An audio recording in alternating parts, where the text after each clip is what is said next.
Intended for Failure, a collection of short stories with a shocking twisted end. Mystery, crime, and psychological thriller stories by Gabriel L. Joshua. All rights reserved. A dedication to everyone looking for something new. You are fortunate to stumble on this. Enjoy. The true mystery of the world is the visible, not the invisible. Oscar Wilde. The perfect crime. He took a deep breath while his body fell onto a nearby stool. He killed her. He killed his wife. Finally, he did it.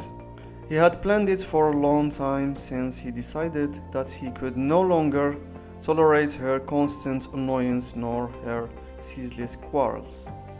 A whole year of planning. At first, he convinced her to move from their neighborhood to Los Angeles' suburbs. In their new home, which they chose at the city's edge, he dug in their backyard, which overlooked a deserted area, a 2 meters long and 1 meter wide pit. When she asked him what he was doing, he convinced her that he would set up a private swimming pool.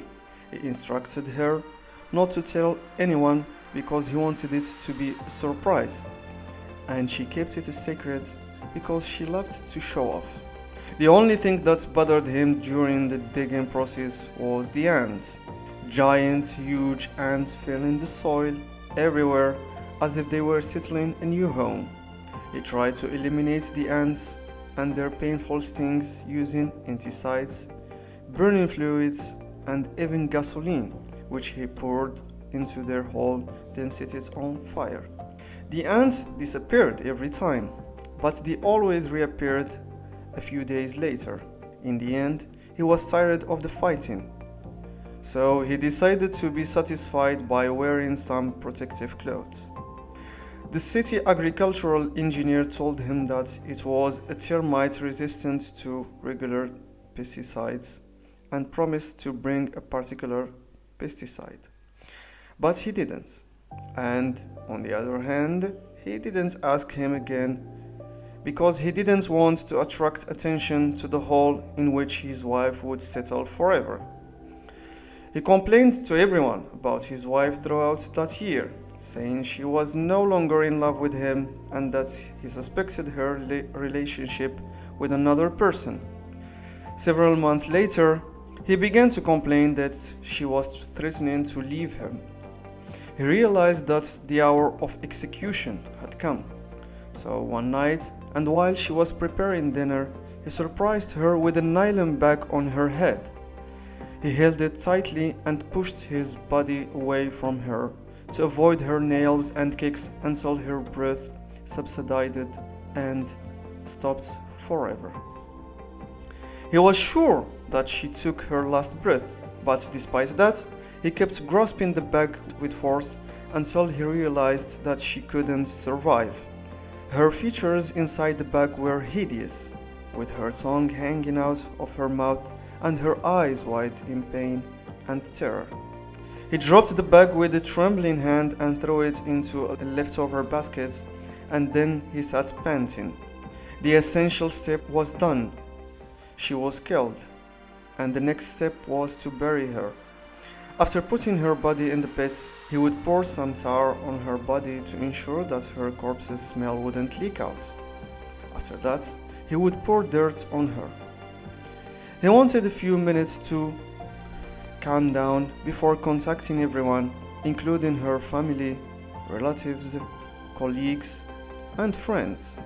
He asked everyone about her, suggesting that he was looking for her like a madman and there was nothing wrong with some wailing, tears, and crying. Even that, he trained himself to do it for a long time. His plan was tight and perfect. He bought several grass rolls from another public garden from another city to spread them over the back garden. He would also scatter some roses so that no one would think to look for her corpse underneath. Everything was meticulously planned with the utmost precision. He didn't leave a single detail, no matter how small it was. He remained sitting in his seat until his breath calmed down. Then he got up and brought a huge bag, which he prepared in advance, a thick, strong, and big bag. He put his wife's body in the bag for a whole hour and tightly closed it after putting many mothballs inside to ensure that the smell wouldn't leak. Then he sat down to relax for some time and put his thoughts in order. He spread rolls of weeds on the backyard garden, distributed roses and flowers at the edges, leaving only the pit according to the plan, of course. Everything must be finished quickly after burying her. He put the tar bar bowl on fire next to the pit, carried his wife's body and threw it into the hole. Then he cast a final glimpse on her. At that moment, she could no longer bother him nor shout at him, and her loud voice wouldn't bother him again. He shut her up forever. He felt a sting in his leg while standing on the edge of the hole, and he saw a giant ant walking on the cuff of his pants. So he dropped it away and said, "Oh, what a ridiculous ant! This is not your time at all." He noticed a swarm of them walking on at the edge of the pit, when a sadistic thought occurred to him. So he went back inside, brought some alcohol, poured it on the swarm of ants, then lit it. In enjoyment, he watched the ants burn. Nothing would defeat him, neither his wife nor the ants. The ants burned to the last one in a few moments while the tar was still heating in the large bowl.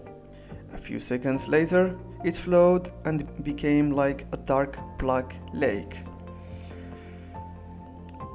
He tilted the bowl in a way he trained in before, then poured the tar on the body of his wife until he completely covered it. At the edge of the pit, he stood watching the result of his work in admiration. The plan resulted in the perfect crime, the crime that they claimed was impossible. A loud laugh came out from his lips, a victorious, confident, raging, and robust laughter. At the edge of the hole, and while he was still carrying the shovel with his left hand, he waved his right fist into the air. At that moment, he was free, freed from his wife, from her inconvenience and her quarrels, from the prison in which she put him. At that exact moment, he regained his freedom, and suddenly, he was out of balance when the edge of the pit collapsed under his feet. He slumped and he tried to cling to anything, but he was in the middle of an empty garden and there was nothing to cling to except the hot pot. With the spontaneous movement, he grabbed it.